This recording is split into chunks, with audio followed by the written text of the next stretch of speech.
Class और मुकाबला सख्त है। इस टॉपिक पे मैं चाहता हूं आप पूरी तवज्जो दें, because now we are starting logical series in Excel, और खास तौर पे इसको नाम दिया जाता है लॉजिकल फंक्शंस।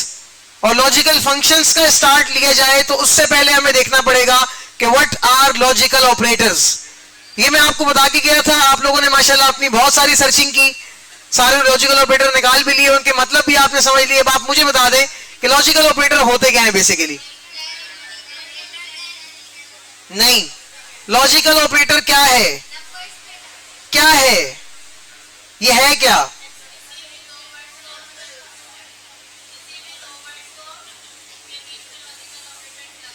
उससे क्या होगा, उससे क्या होगा अक्सा?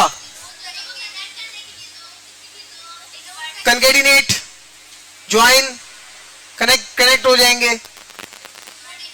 हसीफ, लॉजिकल फंक्शन क्या होते हैं, मैथमेटिकल फंक्शन क्या होते हैं, प्लस माइनस जो हम लगाते हैं क्या होते हैं, ऑपरेटर्स होते हैं। लॉजिकल फंक्शंस के अंदर भी बेसिकली लॉजिकल ऑपरेटर्स का ही इस्तेमाल होता है। When you use a logic, सबसे पहले तो समझो लॉजिक क्या होता है। कोई भी ऐसा क्वेश्चन या कोई भी ऐसा स्टेटमेंट, थोड़ी देर के लिए नहीं भाई, मैं बिल्कुल सीरियस टॉपिक पे हूं, अभी फिलहाल मैं बेयर नहीं कर सकता आपको मजाक। कोई भी ऐसा स्टेटमेंट या क्वेश्चन जो कि दो पर्टिकुलर आंसर्स देते हैं आपको, the first one is true and the second one is false, yes and no, वो आपके लिए क्या है, लॉजिकल टेस्ट है। वो लॉजिकल आंसर है जिसके सवाल के अंदर आपको उसका आंसर निकालने के लिए ये लॉजिकल ऑपरेटर्स का पता होना और इनका यूज आना बहुत जरूरी है। अब इसके कुछ बेसिक एग्जांपल्स है मेरे पास, मैं आपको करके बताता हूं, उसके बाद यकीनन आप समझ जाएंगे कि ये किस तरीके से यूज होते हैं और हमें किस तरीके से यूज करने हैं। पहला लॉजिकल ऑपरेटर अगर आपको मैं बताऊं तो आप इससे बखूबी वाकिफ होंगे, जीटी, ग्रेटर देन। कब यूज किया जाता है जनाब इसको? जब हमें किसी दो वैल्यूज के दरमियान दोनों में से किसी भी एक को बड़ा साबित करना हो सही जवाब के साथ, तो फिर हम किस लॉजिकल ऑपरेटर का इस्तेमाल करते हैं? जब इसी तरीके से छोटा साबित करना हो तो LT, लेस देन, दोनों के निशानात आपको समझ में आ गए कौन कौन से, ये याद कर लो। ग्रेटर देन कहां जा रहा है?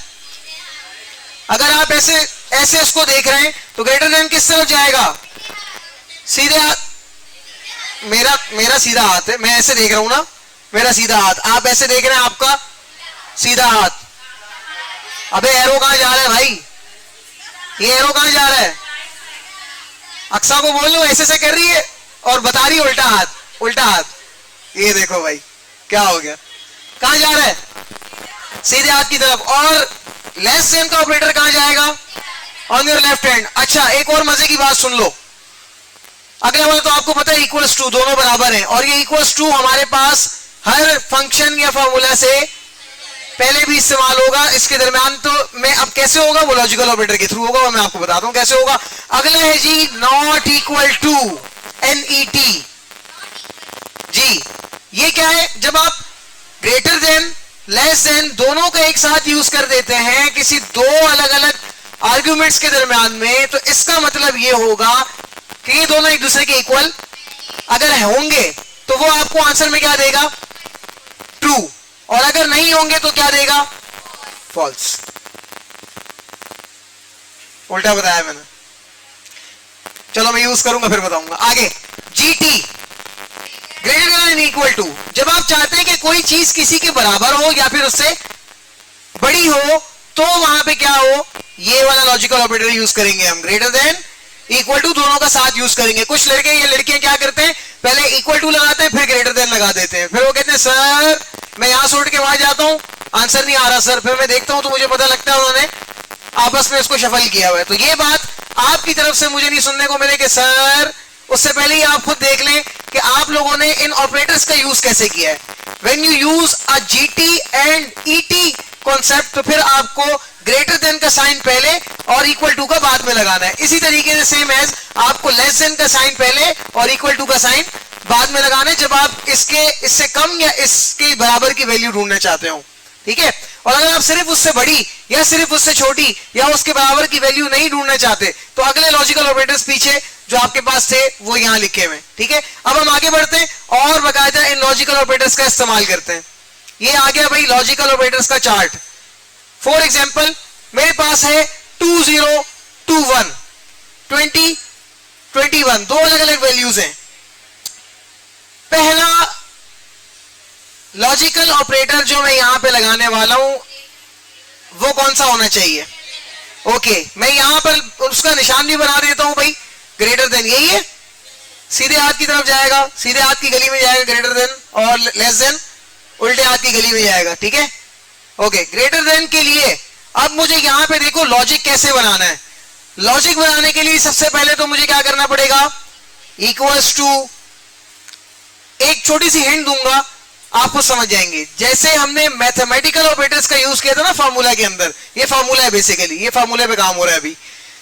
जैसे मैथमेटिकल ऑपरेटर का यूज किया था वैसे ही हम यहां पे क्या लगा देंगे, लॉजिकल ऑपरेटर लगा देंगे। क्यों? क्योंकि अब लॉजिक की बात हो रही है और इसका answer must be in two opposite values. The first one is true, the second one is, और ये दोनों क्या कहलाते हैं, बुलियन एक्सप्रेशन। जब मैंने आपको सेल की कैरेक्टरिस्टिक्स बताई थी तो उसके अंदर ये बुलियन एक्सप्रेशन हमने वहां पे पढ़ा भी था। अगर आपको याद हो और नहीं याद तो आप इसको लिखें ताकि ये आपको याद रह जाए। अब देखो करना क्या है, मैं इसे कहता हूं ये जो 21 का सेल है ना, सेल 21 इज क्या, ग्रेटर देन 20।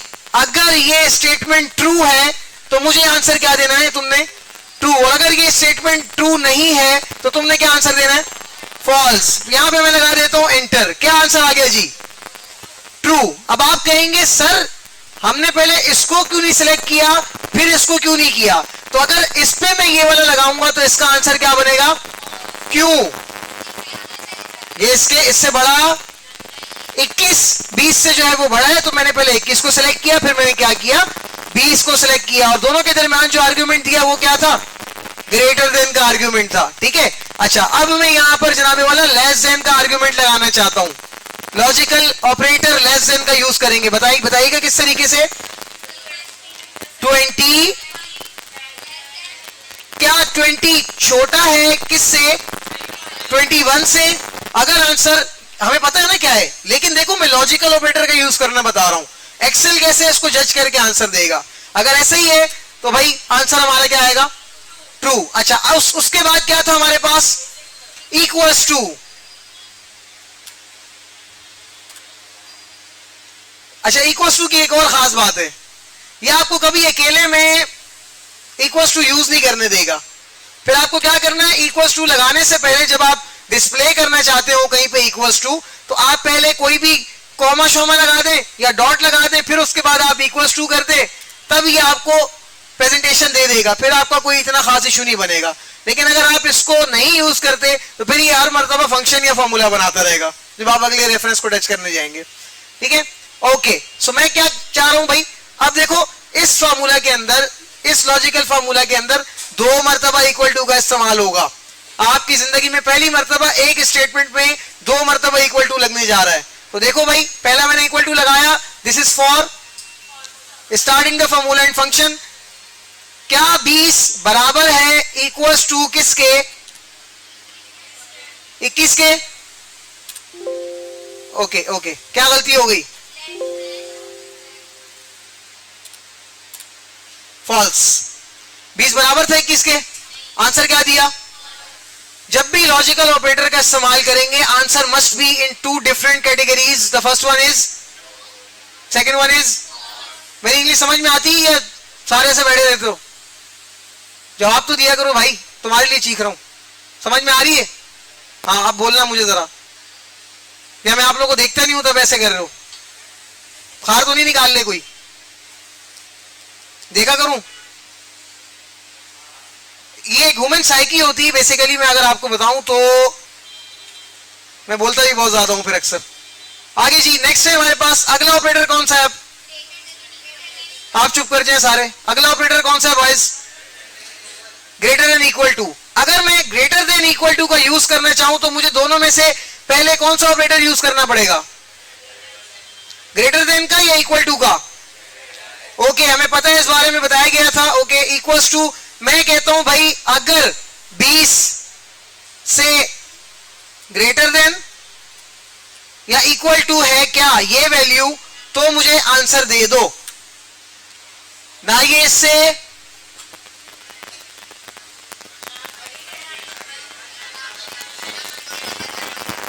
ना बड़ी है ना बराबर है। क्या आंसर आया?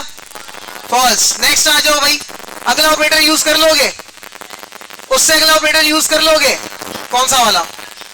Not equal to. चलो देख लेते हैं, वो मैं बता देता हूं। इक्वल्स टू दिस ऑपरेटर या दिस वैल्यू, देखो मैंने कैसे यूज किया। नॉट इक्वल टू के लिए ग्रेटर देन लेस देन दोनों का साथ यूज किया, उसके बाद अगली वैल्यू दे दी। अगली वैल्यू मेरे पास ये थी, देने के बाद इंटर प्रेस किया, आंसर क्या आया? Not equal to. आयशा, दोनों एक दूसरे के बराबर नहीं है, नहीं है तो आंसर ट्रू, और अगर है तो फिर आंसर फॉल्स। लॉजिकल ऑपरेटर समझ में आ गए? ओके, अब बात करते हैं कि भाई इसके अंदर सर ये इफ क्या होता है। सबसे पहला वाला लॉजिकल फंक्शन और सबसे आसान वाला लॉजिकल फंक्शन कहलाता है इफ का फंक्शन, ठीक है। और जिस एक्सेल यूजर को इफ का फंक्शन नहीं आता, इट्स मीन वो बच्चा या वो बंदा एक्सेल नहीं जानता। और खास तौर पे अगर आपसे एग्जामिनर ने कोई सवाल पूछना है तो वो ज्यादातर टारगेट करेगा लॉजिकल टेस्ट के पार्ट को। वो आपकी क्रिटिकल या एनालिटिकल रीजनिंग की टेस्ट लेगा बेसिकली, कि इस बच्चे को मुश्किल लॉजिक्स बनाने आते हैं या नहीं। और अगर आपको लॉजिकल ऑपरेटर नहीं आते या इनका यूज नहीं पता, तो फिर आप उस बंदे के क्वेश्चन को सॉल्व नहीं कर पाएंगे। अल्टीमेट नतीजा ये निकलेगा कि वो आपसे कहेगा कि बेटा आपको नहीं आता, आप जाएं। और उसके बाद फिर आपके जो नंबर आएंगे ये शायद आपको बहुत ज्यादा चौंका देंगे, ठीक है। सारी मैंने देखो शुरू से आखिर तक की कहानी बता दी। सो करना क्या है, हमने इफ की सीरीज पे बहुत ज्यादा तवज्जो देनी है इस वक्त।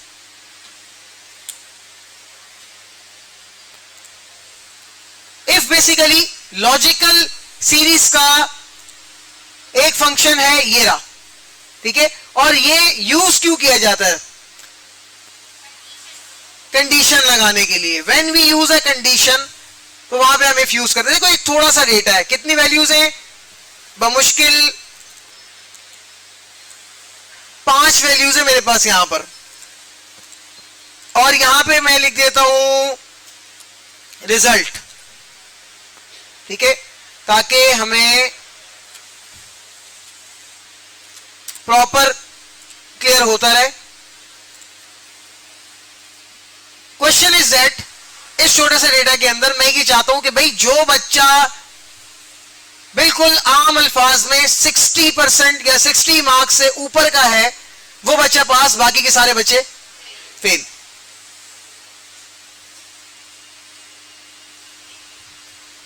जो 60 मार्क्स अपने पास रखता है वो बच्चा पास, जो नहीं रखता वो फेल। आप लोग शायद थोड़ा सा शॉक हो गए होंगे, सर ने 60 वाले पे पास कर दिया, उसके बाद सारे फेल कर दिए। आपके साथ मैं ऐसे नहीं करूंगा, आपकी कंडीशन में 70 वाले पास हैं, ठीक है।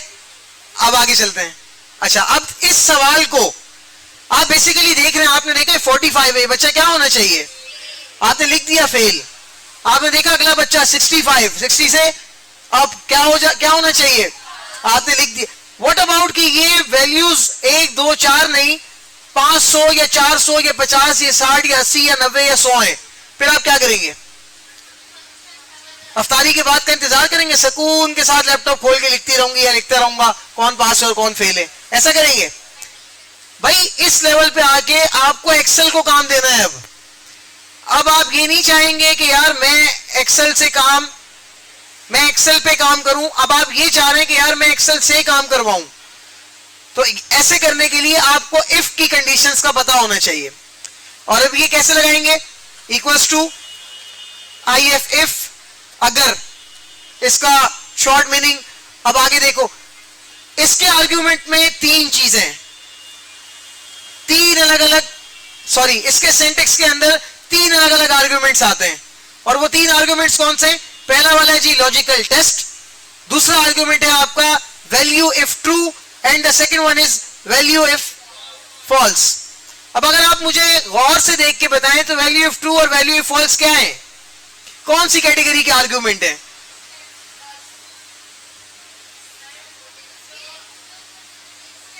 कल ही मैंने बताया था शायद। आर्ग्यूमेंट्स को देखो, मुझे नहीं देखो, आर्ग्यूमेंट्स को देखो तो समझ में आएगी ना। ब्रेकेट वाले, ये दोनों ब्रेकेट वाले आर्ग्यूमेंट थे सर, इसके बारे में क्या सुना था आपने? लगाओ ना लगाओ, आंसर देने का जरूरी नहीं है, लेकिन मैं आपको इफ के अंदर ये बात बताता चलूं कि इफ के अंदर ये बहुत जरूरी है। देन क्या होगा, अदरवाइज आप अपना आंसर ही नहीं निकाल पाओगे। इफ की कंडीशन को इस्तेमाल करने के लिए ये दो आर्ग्यूमेंट्स वैल्यू ट्रू और फॉल्स दोनों का इस्तेमाल बहुत जरूरी है। अच्छा, अब आर्ग्यूमेंट समझ लो क्या होगा। Logical test is a question, आप इसको लोगे क्वेश्चन क्या कि भाई अगर कोई बच्चा कोई भी उसके नंबर ये वाले जो मार्क्स है ये ग्रेटर देन इक्वल्स टू कितने हैं 60, तो क्या होना चाहिए? अगर हाँ तो वैल्यू ऑफ 2 क्या होगा?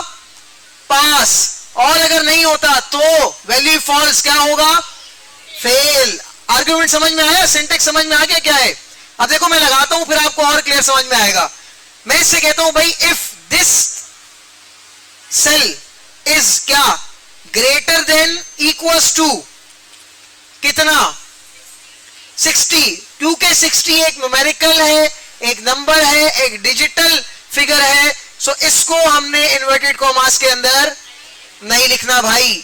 और अगर इसकी जगह हम कोई टेक्स्ट का आर्गुमेंट पास करना चाहते हैं तो वो हमें कहां देना होगा? इन्वर्टेड। ये हमें बात याद है ना, हर जगह पे इन्वर्टेड कॉमा टेक्स्ट के लिए यूज होगा, जबकि नंबर के लिए इन्वर्टेड कॉमा का यूज ना करें तब भी चलेगा। सो देखो भाई, if C23 is greater than equal to 60, logical test is complete. Logical test हमने कंप्लीट कर दिया, कॉमा लगाया, अगले आर्गुमेंट पे शिफ्ट करता हूं मैं आपको। अब आ जाएगा, अगर ये है ये सवाल जो आपने किया है एक्सेल से, अगर ऐसा होता है एक्सेल ये ढूंढ लेता है तो वो आपको क्या जवाब दे?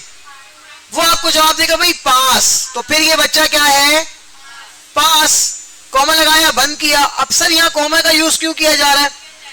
टेक्सुअल डेटा का इस्तेमाल हो रहा है। फिर अगला कॉमा लगाते हैं और अब हम बढ़ के वैल्यू इफ फॉल्स की जानिब। वैल्यू फॉल्स, अगर ये नहीं है तो क्या होना चाहिए भाई? बेसिकली उस बच्चे को क्या कर दो? फेल कर दो। ठीक है, ये करने के बाद आप लोगों ने इस स्टेटमेंट को कर देना है क्लोज। बच्चों बिल्कुल मुश्किल नहीं है ये चीज, जस्ट फर्स्ट टाइम जब आप इसको सीख रहे हो आप इसके अंदर अपने कॉन्सेप्ट को क्लियर करोगे। मुझे 4 मरतबा सीखने के बाद समझ में आई, मेरा दिमाग इतना लुल था, कुछ समझ में नहीं आती थी, पीके था मैं। हाँ, लेकिन ये सब चीजें जो मैं आपको अभी बता रहा हूं मुझे इस तरीके से नहीं पता लगी, बहुत मुश्किलों से पता लगी घूम फिर के। एक एक चीज आपको बताने का मैं ऐसे भी कर सकता था भाई, ये लॉजिकल टेस्ट होता है, देखो लॉजिकल टेस्ट ऐसे बनता है, वैल्यू ट्रू ऐसे लगती है, वैल्यू फॉल्स, चलो प्रैक्टिस करो। मैं कर सकता हूं ऐसे भी, रमजान में बोलेंगे तो ऐसे ही कर लूंगा, मेरी भी बचत हो जाएगी आपकी भी, लेकिन इससे आपको ऑथेंटिकेशन नहीं होगी, सीखने को नहीं मिलेगा, चीजें बातें जो होती है वो नहीं पता लगेंगी। ठीक है, और ये मैं तब भी नहीं कर रहा कि आप सारी जिंदगी मुझे याद रखें क्या उसने हमें पढ़ाया था, ये मैं ऐसे करूं ताकि आपको आपके अगली लाइफ में प्रॉब्लम ना हो आपके इस कोर्स के रिगार्डिंग।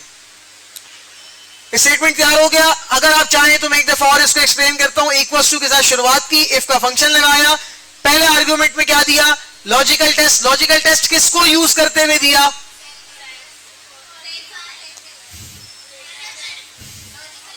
लॉजिकल ऑपरेटर को यूज करते हुए हमने क्या दिया? तो क्या ये लॉजिकल ऑपरेटर रिलेट ही करने लग गया लॉजिकल फंक्शंस के साथ? ये याद रखना ये बात। तो मैंने पहले ही कंडीशन में एक मुश्किल ऑपरेटर उठाया जानबूझ के, 2 वाला, ग्रेटर देन इक्वल टू दोनों वाला। ठीक है, अच्छा ये करने के बाद लॉजिकल ऑपरेटर बन गया, लॉजिकल क्वेश्चन, लॉजिकल टेस्ट बन गया। लॉजिकल टेस्ट के बाद वैल्यू ट्रू थी जो कि पास थी, वैल्यू फॉल्स थी जो कि फेल थी। अब मैं यहां अगर एंटर प्रेस करता हूं तो this is fail. Okay, when I change the value,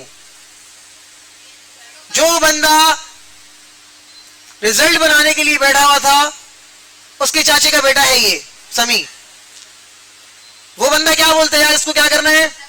इसको पास करना है। क्या कर दिया? बच्चा क्या हो गया? इफ का काम समझ में आया? जैसे ही आपकी वैल्यू एक आर्ग्यूमेंट से दूसरे आर्ग्यूमेंट पे शिफ्ट करेगी, ये अपने क्वेश्चन को शिफ्ट करेगा according to your two conditions. अगर या तो ये या तो वो, दोनों में से किसी एक वैल्यू को ही दे देगा आपके लॉजिकल ऑपरेटर की बिना पे, उसको पढ़ते हुए, उसको चेक करते हुए। ठीक है, अब इसी को अगर मैं ड्रैग ड्रॉप करता हूं guys, control D, so you can see that 28 वाला फेल है, 78 pass, 65 pass, 60 pass and 97 pass. Okay, when I make a small tiny amendment in this statement, जो कि ये होगी कि मैं इक्वल्स टू का साइन रिमूव कर देता हूं। इस बार मैंने एक लॉजिकल ऑपरेटर इस्तेमाल किया, कौन सा? ग्रेटर देन का। मैं कहता हूं ग्रेटर देन 60 सो पास, अदरवाइज फेल। अब समी क्या हो जाएगा? चेक करो भाई, फेल। क्यों? क्योंकि 60 से किसकी बात की गई? बड़े की बात की गई, और हो गया काम। अच्छा, अब मैं एक और मुनफरिद रिजल्ट निकालने वाला हूं। आप सबको शायद बहुत ज्यादा हंसी भी आए, लेकिन आप लोगों ने मुझे समझाना है कि मैंने किया क्या।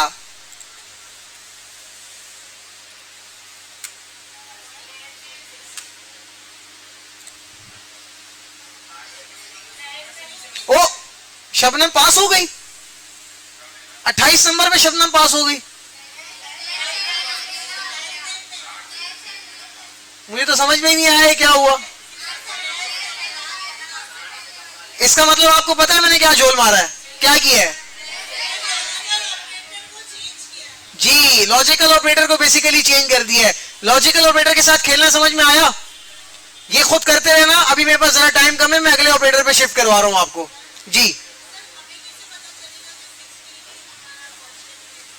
आपको बताया जाएगा ना, आपको बताया जाएगी कंडीशन। नमाज के बाद एक दो कंडीशन में और बताता हूं उस पर। Once again, Bismillahirrahmanirrahim. We are discussing about logical functions जो कि हमने डील करने थे, और उसके लिए हमें कितने लॉजिकल फंक्शंस का लाजमन आना जरूरी है।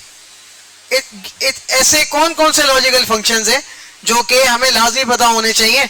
तो उसके अंदर सबसे पहले तो लॉजिकल ऑपरेटर्स थे, लाइक दिस जो हमने अभी देखे, ये सारे हमें पता होना बहुत जरूरी है। उसके बाद हमें जो चीज आनी चाहिए लॉजिकल फंक्शंस के अंदर, वो है इफ का फंक्शन, हमने देख लिया। उसके बाद फिर एक और हमारे पास फंक्शन आता है, सिंपली उसको कहते हैं एंड। क्या कहते हैं? एंड। एक और फंक्शन आता है, उसको कहते हैं क्या? और। एक और फंक्शन हमारे पास आता है जिसके अंदर हम इन दोनों फंक्शंस को एक साथ यूज करते हैं, जिसको हम क्या कह रहे हैं? उसके बाद हमारे पास एक और फंक्शन आएगा जिसके अंदर हम इन दोनों को यूज करेंगे, वो क्या होगा? इफ और लास्ट में हमारे पास एक फंक्शन और बचता है जिसको हम कहते हैं, नहीं बस बस तुक्के खत्म कर दो, वो है इफ नेस्टेड। इफ नेस्टेड क्या है? नेस्टेड का मतलब हमेशा के लिए याद रख लो, वो ये है कि जब हम एक फंक्शन के साथ उसी फंक्शन के अंदर एक दूसरे फंक्शन का इस्तेमाल करें, वो फंक्शन क्या बनेगा? Nested function.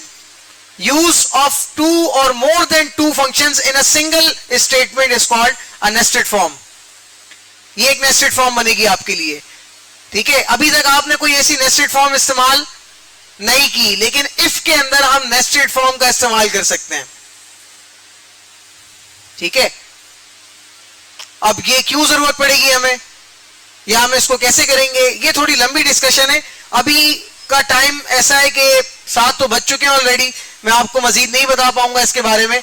जब बहरहाल आपको इन मराहिल से गुजर के लॉजिकल टेस्ट में महारत हासिल करनी है।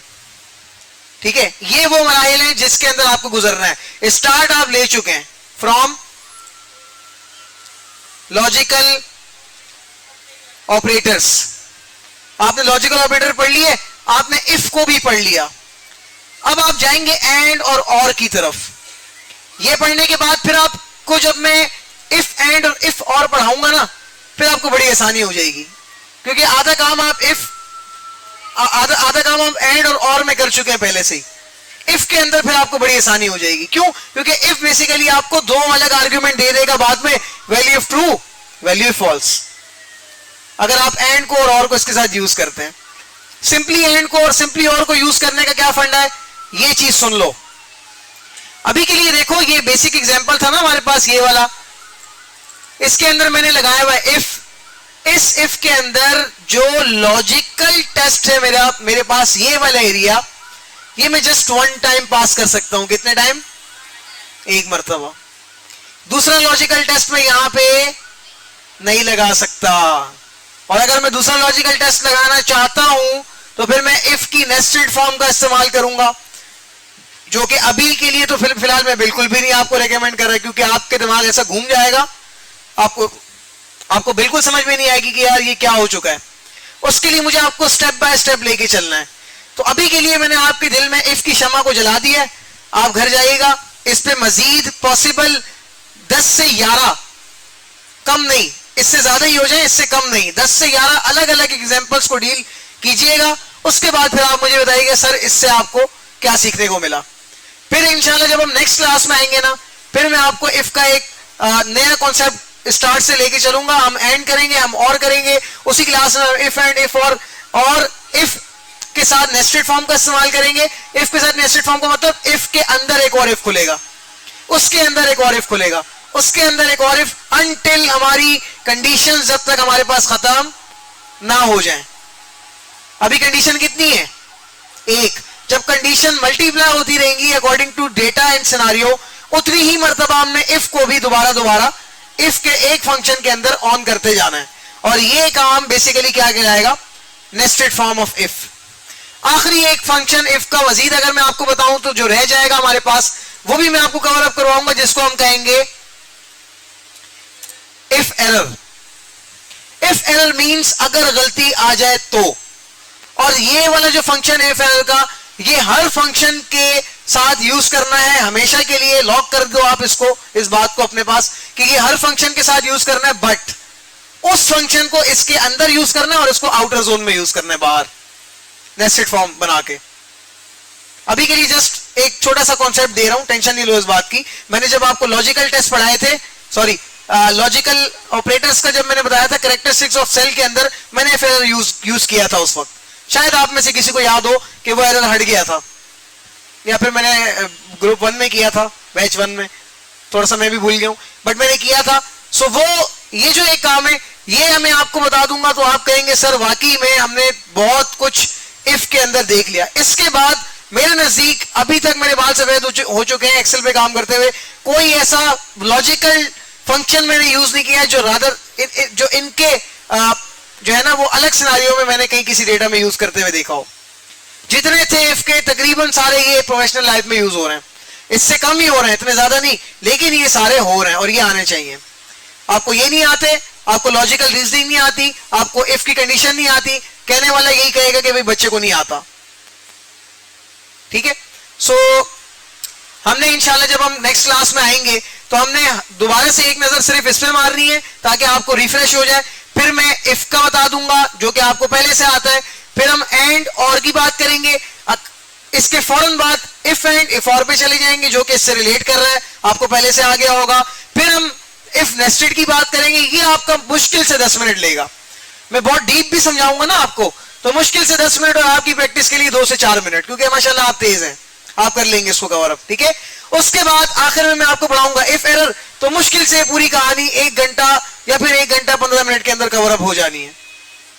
ठीक है, और उसके बाद फिर इंशाल्लाह मैं आपको डेट फंक्शंस के बारे में बताऊंगा, सारे के सारे डेट फंक्शन, और ये हमने एक क्लास में करना है, एक दिन के 2 घंटों में करना है। उसके बाद अगले दिन के 2 घंटों में मैं अलग चीज सोच के आऊंगा जो आउटलाइन के अंदर हमारे पास अवेलेबल है, फिर मैं वो आपको बताऊंगा।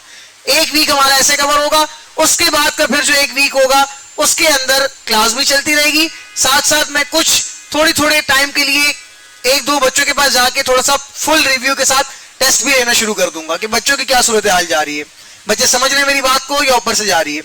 और प्लस एक और खुशी की बात, ये जो फाइल है ये फाइल मैं क्लासरूम में डाउनलोड करके भेज रहा हूं अभी, और आप जब घर जाएंगे अपने क्लासरूम से इसको डाउनलोड कीजिएगा, घर पे प्रैक्टिस कीजिएगा। इस फाइल के अंदर सब कुछ है, हर चीज अवेलेबल, देख रहे हैं ना आप, मैं सारे काम कर रहा हूं, सेव भी कर रहा हूं साथ साथ, ताकि अगर मैं आपको भेजूं तो आप भी ये काम कर सकें। हर फार्मूला लगा हुआ है, अगर आप घर पे डाउनलोड करते हैं, डबल क्लिक करते हैं, फार्मूला लगा हुआ है, क्लिक कीजिएगा, आपके सामने चेक कर लीजिएगा, दोबारा लगा दीजिएगा, अदरवाइज आपको आता तो है, सीख लिया है, तो फिर दोबारा से कर लेना, ठीक है। प्रैक्टिस का डेटा है यहां पर ये वाला। बेसिकली इस प्रैक्टिस के डेटा के अंदर मेरे पास यहां पर ये एक सेल है, इस सेल के अंदर मैं आखिरी इफ की कंडीशन करने जा रहा हूं ताकि मैं आपको इफ का पूरा सिनेरियो समझा दूं। वहां मैंने नंबर्स के साथ किया, यहां पर मैं करने जा रहा हूं टेक्स्ट के साथ। बीच वाले सारी की सारी एरिया को मैं यहां से हाइड कर देता हूं। ये वाला एक पर्टिकुलर सेल है, इसको मैं येलो करता हूं, यहां से मैंने इफ का आंसर लगाना है।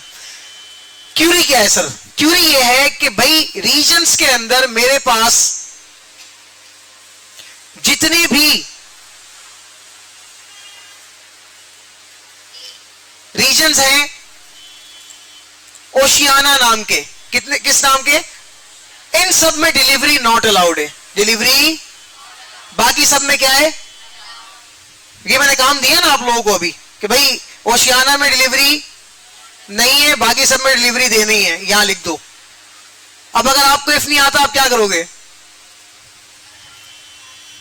ओशियाना लिख के सॉरी डिलीवरी अलाउड लिख के फिर उसके बाद कंट्रोल सी करोगे, फिर जो जो ओशियाना नहीं है वहां जाके इसको पेस्ट करते रहोगे, कितना टाइम लगेगा? डेटा देखो कितना सारा है, ये तो कम है, ये 15,000 रोज का डेटा था जिसमें से मैंने सिर्फ ये डेटा निकाला हुआ है थोड़ा सा। अब देखो अगर आपको इफ आता है फिर आप क्या करोगे? फिर स्मार्ट वर्किंग कैसी है? सो मैं जरा जूम करता हूं और जरा सा ध्यान मेरी तरफ देके आप ये बात समझ लो कि आप इफ को नंबर्स के बजाय टेक्स्ट पे कैसे यूज करने वाले हो। इक्वल्स टू का लॉजिकल ऑपरेटर लगेगा, शाबाश, समझ में आ गया इसको। हमने यहां इफ लगाना है इक्वल्स टू, ठीक है। मैं कहता हूं अगर आपको जो सवाल दिया गया है, मिस फरीदा कैसे पता लगेगा? हमें कंडीशंस बताई जाएंगी हमेशा। अगर ऐसे हो ऐसे करके दे दो, इनमें से जिन्होंने फीस दी थी उनको अलाउ कर दो, जिन्होंने फीस नहीं दी उनको नॉट अलाउ कर दो। इनमें से जिनकी फीस आई भी है उनको सर्टिफिकेट दे दो, जिनकी नहीं है उनको नॉट इश्यू कर दो। आ रही है ना? अब हमारे पास वो आना शुरू हो गई है लॉजिक्स, ठीक है। तो इन लॉजिक्स के ऊपर इफ कैसे काम करेगा उसी में से एक एग्जांपल आपके सामने की जा रही है अभी। लॉजिकल टेस्ट क्या बनेगा? इफ दिस वैल्यू, ये वैल्यू, आप बोलेंगे सर आपने इसको क्यों नहीं सिलेक्ट किया ओशियाना को? तो this is not my value, मेरी पहली वैल्यू यही है क्योंकि मुझे यहां से क्या करना है? रिलेटिव रेफरेंस के तहत ड्रैग ड्रॉप करना है। नहीं होगी तो आंसर दे देगा ना, नॉट फॉल्स का दे देगा, होगी तो ट्रू का देगा। तो मैं कहता हूं दिस वैल्यू इज क्या? इक्वल्स टू किसके? ओशियाना, ठीक है। मैं यहां लिख देता हूं ओ सी, यहां ओ आ गया, CEANIA। Is my spelling correct और नॉट? ये एक चीज लाजमी नोट करना कि आपके लॉजिकल टेस्ट के अंदर स्पेलिंग या फिर नंबर्स क्या होने चाहिए? Should be same. Copy paste कर दो चाहे अगर दिल करता है तो, लेकिन गलत नहीं लिखना वरना आंसर नहीं आने वाला। अभी के लिए मुझे मिस मैरीन से ये सजेशन मिली है कि सर चूंकि ये टेक्स्ट का डेटा है तो ये कैसे यूज होगा? शाबाश, मैंने इन्वर्टेड कॉमास यहां पर लगा दिए। इन्वर्टेड कॉमास को देखो मैं लगा कैसे कैसे रहा हूं, लॉजिकल ऑपरेटर से पहले यूज नहीं कर रहा, लॉजिकल ऑपरेटर के बाद यूज कर रहा हूं, ठीक है। ये बात आपको भी ध्यान में होनी चाहिए। कॉमा, वैल्यू इफ ट्रू, क्या वैल्यू रखनी थी? अलाउड, ठीक है। तो मैं यहां पर अलाउड, चूंकि ये भी टेक्स्ट ही है ना, तो इसको कैसे लिखूंगा? ALLOWED, allowed. क्या अलाउड भाई? Delivery allowed, value if true. हाँ, ये भी बताओ कि ये कैसे होगा? अगर ओशियाना है इक्वल टू ओशियाना, ओशियाना के बराबर है ये वैल्यू तो डिलीवरी, और अगर नहीं है तो अलाउड। तो ये डिलीवरी जो अलाउड यहां पे लिखा हुआ है, मैं एक जुगाड़ करके यहां से इसको कंट्रोल एक्स कर देता हूं, ठीक है। कंट्रोल वी दोबारा कर देता हूं, यहां आता हूं डिलीवरी नॉट, क्योंकि मैं पूरा नहीं लिख पा रहा तो मैं शॉर्ट कर दे रहा हूं, delivery DNA, delivery not allowed, ठीक है। अच्छा, और अगर ऐसा नहीं है, ये ओशियाना नहीं है, इसके बराबर ओशियाना नहीं है तो delivery allowed, control V, delivery allowed. Inverted comma को बंद किया, ब्रैकेट को क्लोज किया, स्टेटमेंट की एक तस्वीर ले लो अपने पास, खोला हुआ है ना, सही कह रही हो, मैंने इन्वर्टेड कॉमर्स को नहीं खोला और वाकई मेरा इस पे ध्यान नहीं था। शाबाश, आप लोग देख रहे हो, मुझे खुशी हो रही है इस बात की। मैंने यहां पर इन्वर्टेड कॉमर्स नहीं खोले, तो मैं अगेन इन्वर्टेड कॉमर्स को ओपन करता हूं ताकि मेरा फॉल्स का आर्गुमेंट पूरा हो जाए। Value of true, value false plus इन दोनों से पहले लॉजिकल टेस्ट दिया गया है। और लॉजिकल टेस्ट, लॉजिकल ऑपरेटर कितने आसान है आपको पता है। एक सेल का एड्रेस देके अगर ये बराबर है इसके, तो अगर जवाब यस में तो ये दो, अगर नहीं है तो नो में ये दे दो, बात खत्म हो गई। अब इंटर प्रेस करने वाला हूं और आपके अंदाजे से क्या जवाब आना चाहिए, डिलीवरी अलाउ है या नहीं, डिलीवरी अलाउड। अफ्रीका है ना, ओशियाना तो नहीं है, ओशियाना होता तो ओके। अब आप क्या करने वाले हो भाई, अब आप इस सबको सिलेक्ट कर लो और after D selection control D press करो और ये देखो, north delivery allowed, central delivery allowed, north Asia delivery allowed, not allowed कहां है भाई, ओशियाना नॉट अलाउड, ये ओशियाना नॉट अलाउड। अब खुद बताओ इफ की क्या वर्थ है एक्सेल के अंदर, बात समझ में आई। इफ कितनी पावर रखता है एक्सेल के अंदर। अगर आपको ये चीज आती है, इफ का यूज आता है, बहुत बड़े बड़े काम, घंटों के काम आप चुटकियों में कर लेंगे जी। ये भी अलाउ है, ये भी अलाउ है, ये भी अलाउ है, ऐसे ओशियाना। जिस तरह अभी देखो यहां पे हमारे पास सिर्फ ओशियाना में अलाउ नहीं है, मैं समझ गया हूं उसकी बात। इसके कहने का मतलब है कि सर अगर यहां पे ओशियाना के अलावा भी एक दो कंट्रीज और ऐड करते हैं, उसके लिए थोड़ा सबर करना पड़ेगा। क्यों? क्योंकि वो इफ की नेस्टेड फॉर्म है। क्या है? इफ की नेस्टेड फॉर्म है। इस पे आऊंगा मैं इंशाल्लाह, लेकिन इफ के आखिरी वाले सेल पे आएंगे, आखिरी कंडीशन पे। ये जरा लेंथी हो जाएगा ना। Number of logical test will increase, so हम क्या करेंगे, इफ नेस्टेड का यूज करेंगे उस जगह पे। फिर वहां पे आप ओशियाना भी लगाएंगे, वहां पे आप नॉर्थ को भी ब्लॉक कर देंगे, वहां पे आप ईएमईए को भी ब्लॉक कर देंगे। It's up to you. बात समझ में आ गई? इसको मैं यहां करने जा रहा हूं जनाबे वाला, सेव कंट्रोल एस। और अब ये फाइल मैं आपको आपके जाते ही इंशाल्लाह आपकी क्लासरूम में शेयर कर देता हूं। प्लस आज रात को मैं सारे असाइनमेंट्स पे लॉक लगा दूंगा। जिसने नहीं भेजा हुआ वो पक्का पक्का ब्लॉक हो जाएगा उस असाइनमेंट से। और एक भी असाइनमेंट शॉर्ट हुआ तो क्लियर इंस्ट्रक्शन है मैनेजमेंट की कि उस बच्चे को ना टेस्ट में अपियर होने दिया जाएगा और ना ही उस बच्चे को सर्टिफिकेट जारी किया जाएगा। तो जिसका जो भी असाइनमेंट नहीं है, आज रात 12 बजे के बाद मैं उसको ब्लॉक कर दूंगा। ठीक है? अब रिक्शा पकड़ के, टैक्सी पकड़ के, जिस तरीके से भी जाओ, मुझे असाइनमेंट चाहिए रात 12 से पहले।